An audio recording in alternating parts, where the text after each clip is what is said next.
Welcome to Excel Boats on the X Podcast, powered by Mud Buddy Motors. I love the smell of napalm in the morning. The only podcast to bring you insights on the world of hunting, fishing, and boating. With your host, J. Paul Jackson. You don't say much, do you? Now, load up and side in. This is On the X. Welcome to the Excel Boats on the X podcast, powered by Mud Buddy Motor. I am your special guest host today, Jeffrey Whitlock, along with my co-host, Dave Reynolds, filling in for J. Paul today. He's not able to be with us, and I think we're maybe a little bit better off because of it. What do you think, Dave? I agree entirely. Hopefully he'll he'll never never do this without him. No problem. I don't know if he actually pays attention to this podcast, if he'll watch it when he's not on it. I don't know. No, I'm sure not. We could say whatever we want about him.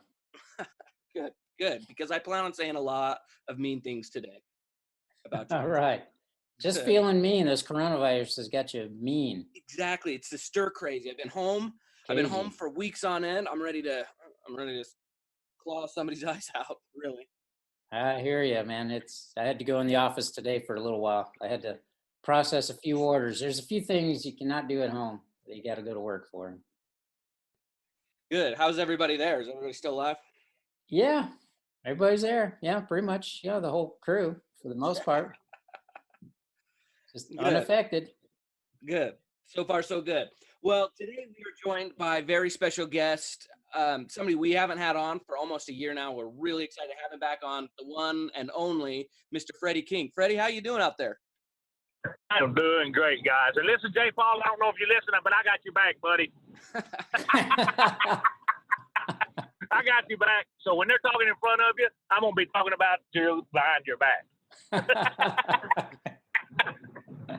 No, y'all must have him off somewhere. If he's missing a chance to talk about himself, y'all must really have him in a hole somewhere. I know. It must be something pretty big, pretty important. You're right, man. He loves to talk about himself.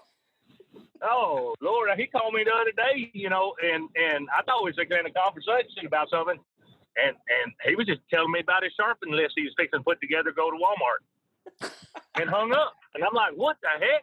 And that was a 45-minute conversation, too, I'm sure. It was. Cottonelle, and they talked about Cottonelle, talked about all kinds of different types of toilet papers and stuff, but once I saw where the conversation was going, I just flushed it. Yeah, just flushed it, huh? Yeah. Anyway, how you guys doing? Oh, yeah, we're doing okay here. We're it's been, you got the option of working at home at Mud Buddy. Some people taking advantage of that. Me and Jeffrey primarily. And my wife works in, she's a PA, so she's in the hospital on the front lines. So I'm doing it for everybody else's own good.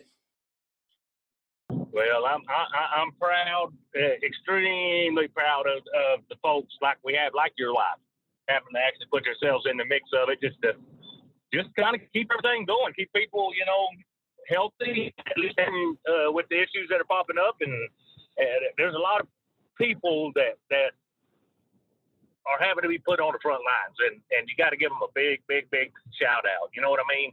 Yeah, I agree. I mean, it's like a war. I mean, they're on the front lines, putting themselves at risk. I mean, you hear about the shortages of masks and protective equipment. I think she was in the other day. She had one mask for the entire day. Wow.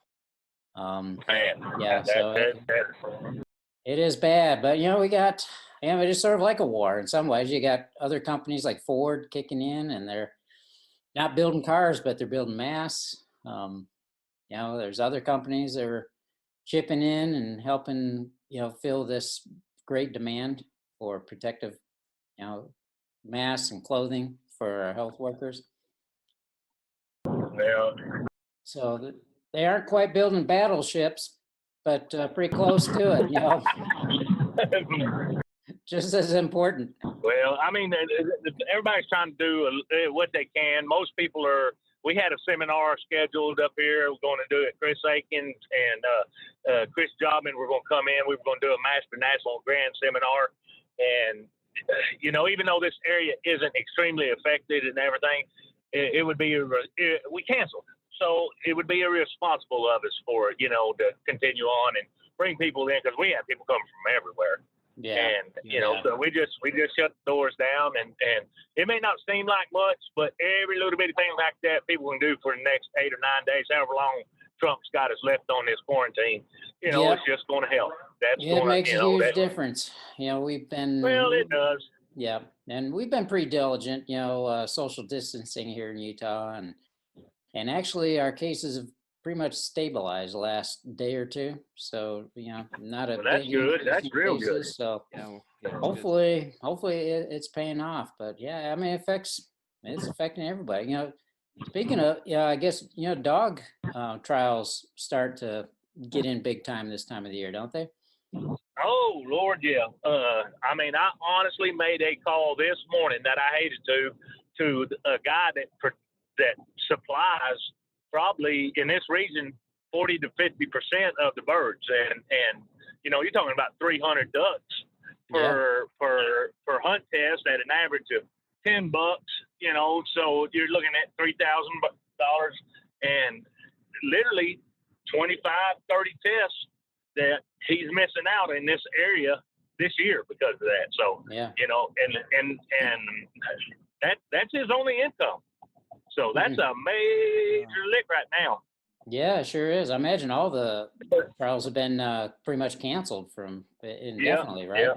Yeah. So every aspect of the, you know, retriever world, the training world, that sort of thing. Yeah, every aspect of the economy. You wouldn't think, you know, even a guy that supplies ducks for field trials, you know, is feeling the impact. But it's a trickle down. It's affecting everybody. I don't think there's one person out there, except toilet paper companies and Amazon, that are benefiting. You know? And Netflix too. Netflix, I guarantee you, and I don't know, social media's got to be making a ton more money with their little ads and stuff like that, with because you know everybody's just sitting around, thumbing around on their phones, those sort of things. But still, yet, I mean, everybody's affected, everybody's pulling their weight. But no matter what, we can only do this for so long. We're all going to have to go back to work. That's what this country is founded on: hard work, progression, prosperity. Those sorts of things. If we want them to continue, we got to go back to work. So yeah, sooner the better. We got to get this economy rolling. Yeah, we got to be building some boats here and motors. But that's it. That's it. You know. Yeah, I mean, looking back at these hard times, let's reflect on some of the good times, like this last duck season. I know it was very challenging for most hunters in the country. In Arkansas had another tough year. I think upper Midwest, they did pretty good because they got those early snowstorms, and I think they had some pretty good hunting. But Arkansas in particular, man, I know I went there in January. I think I shot, I don't know, maybe 10 ducks in 4 or 5 days. It was tough, but you seem to come through, Freddie. I mean, you see your post and you got into them as usual. Well, I mean, you know, we jumped around the state a lot, and that makes a difference. A lot of folks don't get to hunt as much as we do, don't get to scout as much as we do, don't get to be out there chasing them as much as we do. So kind of like that blind hog finding them acorns. If you stay at it long enough, you're going to have some decent hunts. But I mean, we were pretty fortunate. We had probably one of our best years that we've had the last 4 or 5 years. And it was all because of the ability to jump around and do things kind of on our own. And we didn't hunt with the big groups that we normally did. And you did some social distancing, huh? We did do some social distancing. And you know what? We hunted a lot. We hunted a lot of different areas that we normally kind of got back to the roots, I'd say, of the way most of us grew up hunting, you know, not just 100% in timber. It's not until the last 12, 13, 14, 15 years that we actually made timber our mainstay. Well, this year we hunted a few more oxbows, which, you know, we commonly do, but we really hit a lot of areas like field edges, old willow thickets, those sorts of things, beaver ponds. We hit a lot of areas like that where it seemed like it wasn't like a huge concentration of birds, but we'd go in there and there'd be 3 or 4 100 ducks, maybe 400 or 500 teal, and some oddballs in there, and we'd have a decent hunt. Not enough to carry 8 or 10 guys, but enough for 4 to 6 guys go in there and have a decent hunt. But we stayed on birds like that. And plus, I'm not gonna lie about it. We have a pretty good network of friends and stuff that we duck hunt with and jump all around the state, that sort of thing, and spend time with. And when they got birds, and if they call, we ain't stupid. We're gonna bounce. We're gonna get over there where them birds are and take advantage of that situation, and then get back home and do our own plundering around. So we were on the road a lot, but in all honesty, yeah, we did. We had probably one of our best seasons yet in the last 4 or 5 years. Yeah, very few hunters could say that. Well, I noticed in Locked and Loaded, that series you did this last fall, not in the typical timber you're usually in. In fact, you're hunting out of boats a lot, hunting those willow breaks. Oh, yeah. Shallow flooded areas off the rivers. You gotta be versatile. Can't be set in your ways. No, that's just it. If you're going to be, and I'm not going to say consistent, but if you're going to have a successful, let's just call it a successful duck season, you're going to have to change with the situations. And just kind of starting at the very top of Arkansas's duck season there, we had a pretty good rain, a lot of cold weather right there at the very beginning of the season. And it really set us off strong. We killed ducks strong in the timber. We killed ducks strong elsewhere, oxbows, river banks, edges, those sorts of things. A couple of our buddies' place, they were strong and stayed strong for all that first half of the season. But we were set up for it. We had some major cold weather. We had a lot of rain. And we never, after that initial cold front, we had some drops in temperatures and those sorts of things, but we never, ever got another strong cold front.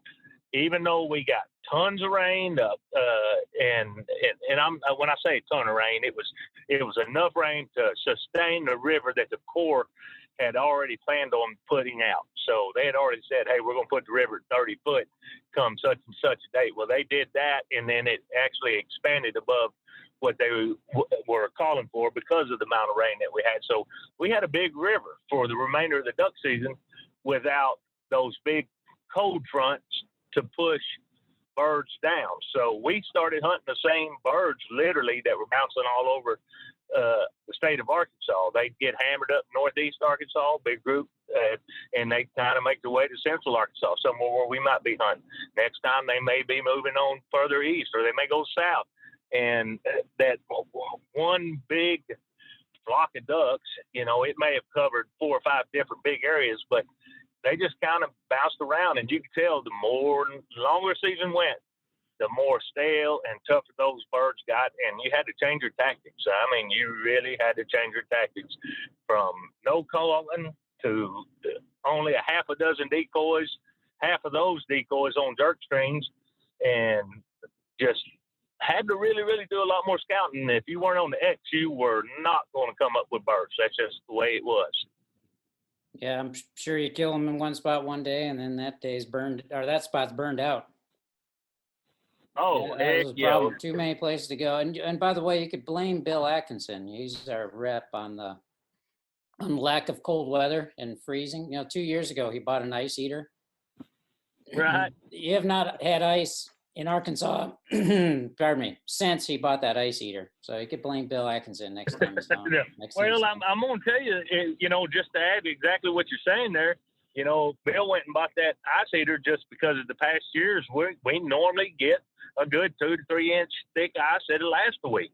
And if you can keep something open, you're going to kill ducks. Well, lo and behold, this whole entire, I put my gloves on one morning to run to the hole. We never saw skim ice except for 2 mornings of duck season, and that was earlier in the year. Then after that, it was non-existent. Matter of fact, we still ain't seen any what I would call consider actual ice. Just not going to have it. That was one of the problems we had here in Utah. We had early season, it was pretty mild weather, warm. Had a couple early, cold fronts came in and it brought a lot of birds, but then after that, just high pressure and the birds got smart. And then we had a very early freeze. The entire marsh froze. And the typical adage is, with the first freeze, you lose about half of your birds. And so we lost about half. And then it got warm again, ice all melted. And we had another cold snap. Marshes froze completely again, and we lost half of the half. And what was unprecedented this year is we had, I believe it was 3 complete freezes this year. And after that, it froze solid. And then it thawed, got warm, and our birds were just not, they were gone. Those 3 hard freezes and the subsequent high pressure just destroyed our late season hunting. It was probably the worst late season I could remember. I mean, typically late season, you lose half of your birds or half of your half. You're still going to have good hunting because the birds are concentrated. There's less hunting pressure. You do your scouting, and late season could be phenomenal. But those typical spots didn't have ice. The entire marsh was open. It made it very difficult. In fact, late season, I think the last hunt I went on, I shot 1 mallard. I only saw he was in a flock of 20 mallards. Fortunately, he was banded. So it was a good way to end the season. But get this, he was banded 4 miles north of where I killed him. And he was banded a year ago, January. So that tells me one of 2 things. One, this is a local bird that never migrates. And he was with a group of 20. And those are the only 20 ducks I saw all day, by the way.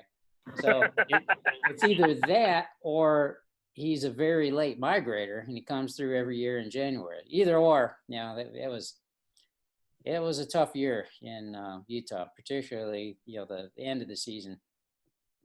Well, I'm not gonna lie.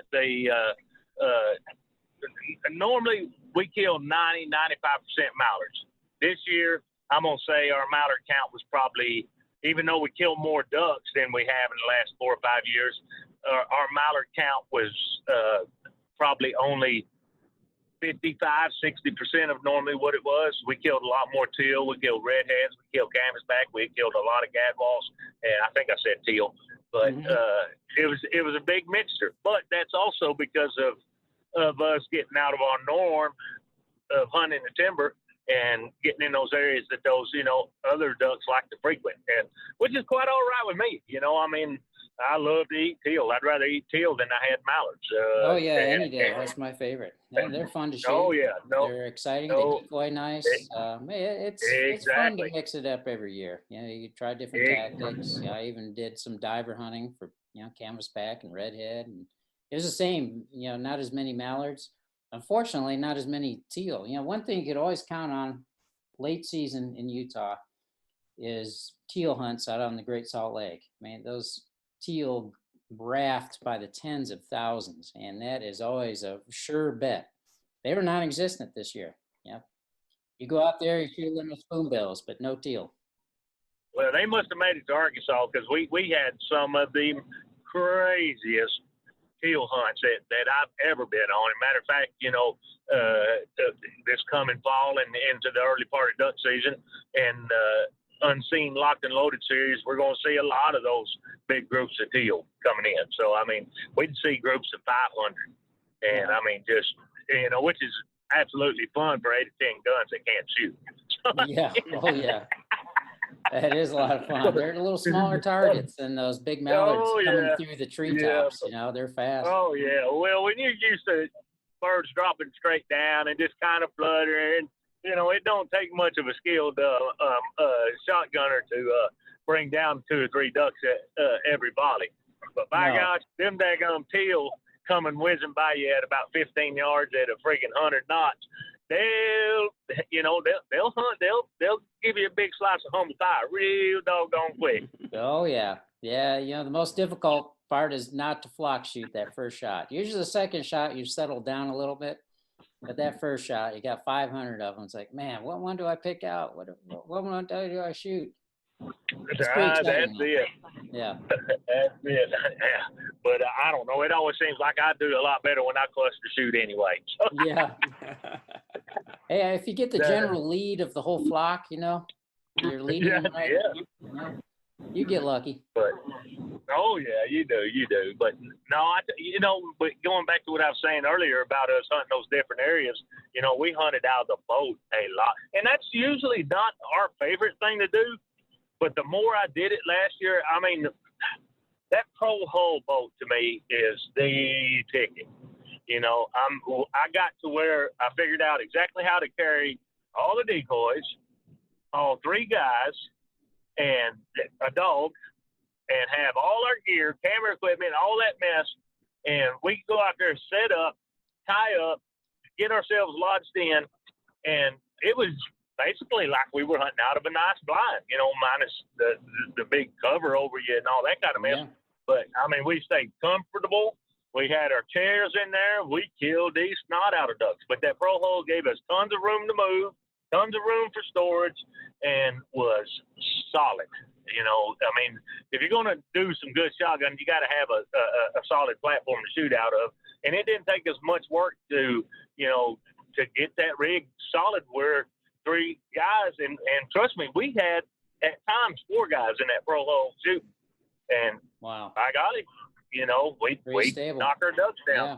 And that's probably without spud poles too. You don't have spud poles on your boat. No, we didn't have no spud poles. I mean, we just go in there and just kind of just use some ratchet straps and just kind of lift one corner up a little bit and get the other one kind of. But the boat is that 1751 with that pro hull, the way it's laid out, and everything.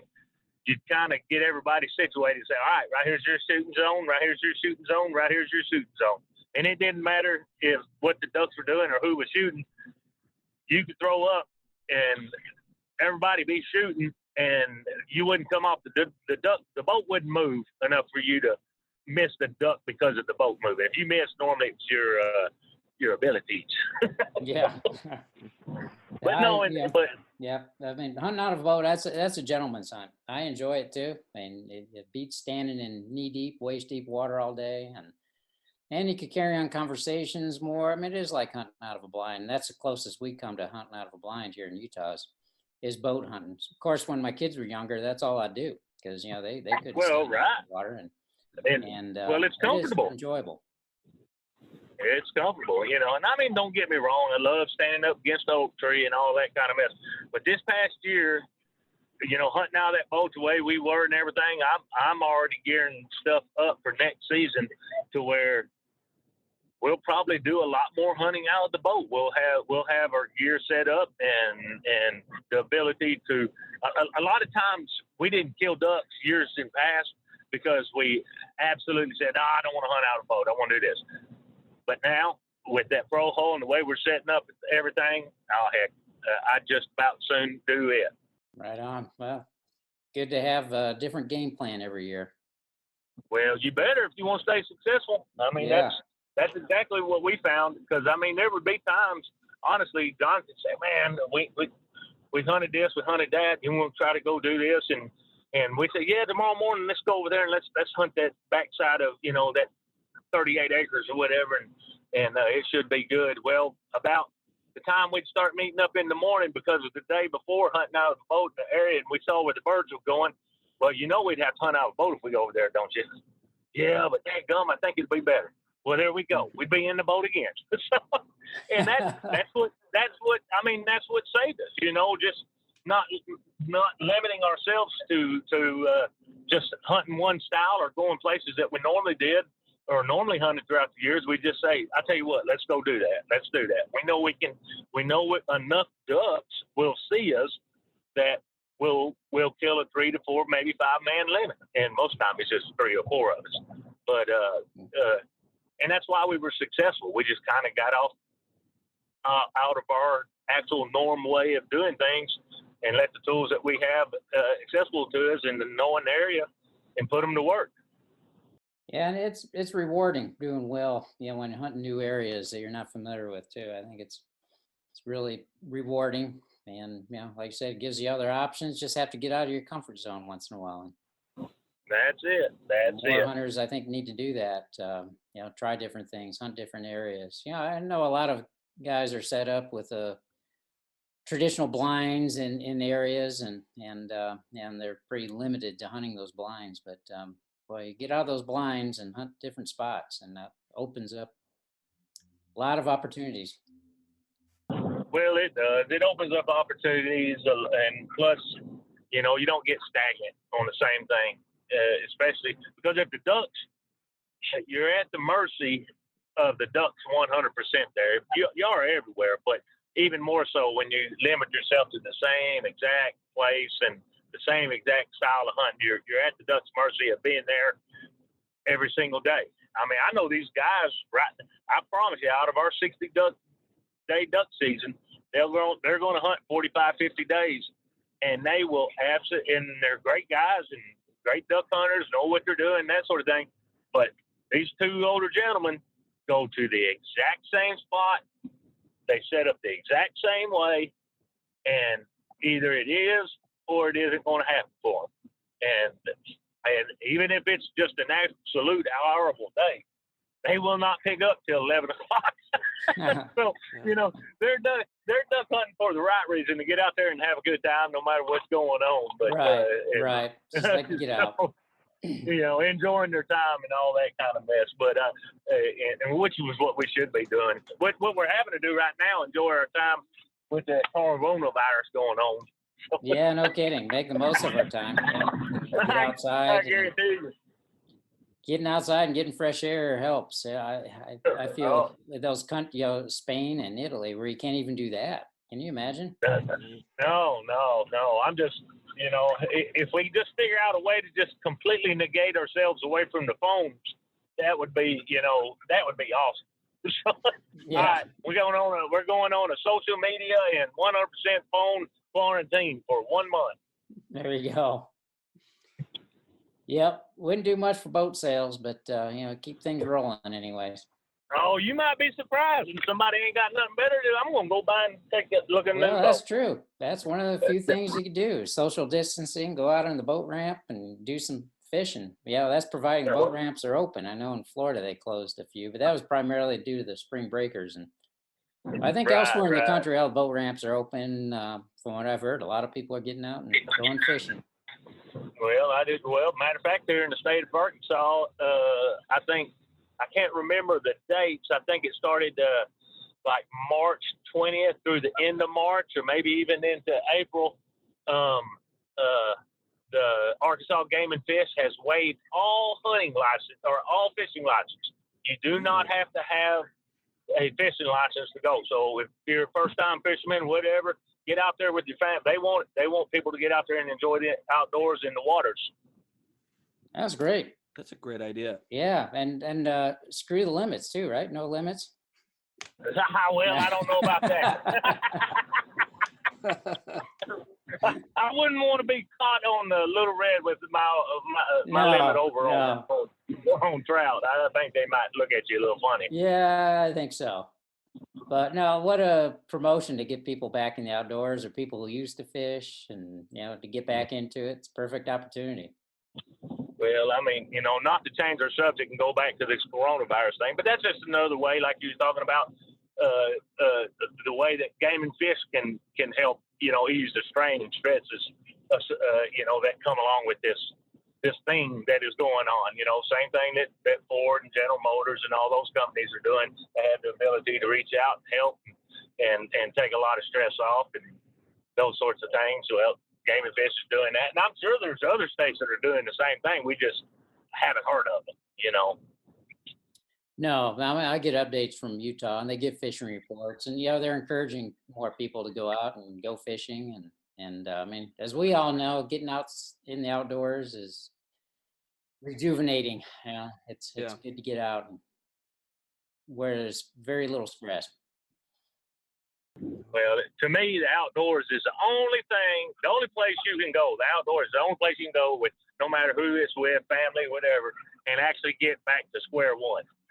It's the only thing you can do to go back and actually reset. You know what I mean? Yeah. Yeah. I mean, I think most of the listeners here would agree with that. I mean, you can't go to the gym and do a reset. You can't go to work and do a reset. No, You can't go to movie theater now. Yeah. Can't even go to restaurants now. You can't do anything. You can't go to the bar if there's no drinking that away. No. Yeah. So I mean, it's all about the outdoors, and even before this, you know, I think that's what a lot of people are missing. Hopefully, a lot of people are kind of getting rekindled about this outdoors thing. Yeah, there's always a silver lining. Hopefully, that is a silver lining. People are going to get back into it and break out their boats. So guys that haven't boated in a while or fished in a while, get back out, and it's good family activity. Drag the kids out because the kids are at home, bored, stiff from not going to school. I know my kids are. All right, guys. Well, I'm going to hit the pause button on this discussion for today. We've run out of time, unfortunately, but I definitely want to continue on. So we're going to do a part 2 of this discussion here in just a couple of days on our next episode. So in the meantime, for all of you out there listening, on behalf of myself, Jeffrey Whitlock, and my co-host, Dave Reynolds, and of course to our special guest, Freddy King, thank you so much for joining us today. And to all of you out there, thank you for listening to this edition of the Excel Boats on the X podcast, powered by Mud Buddy Motors.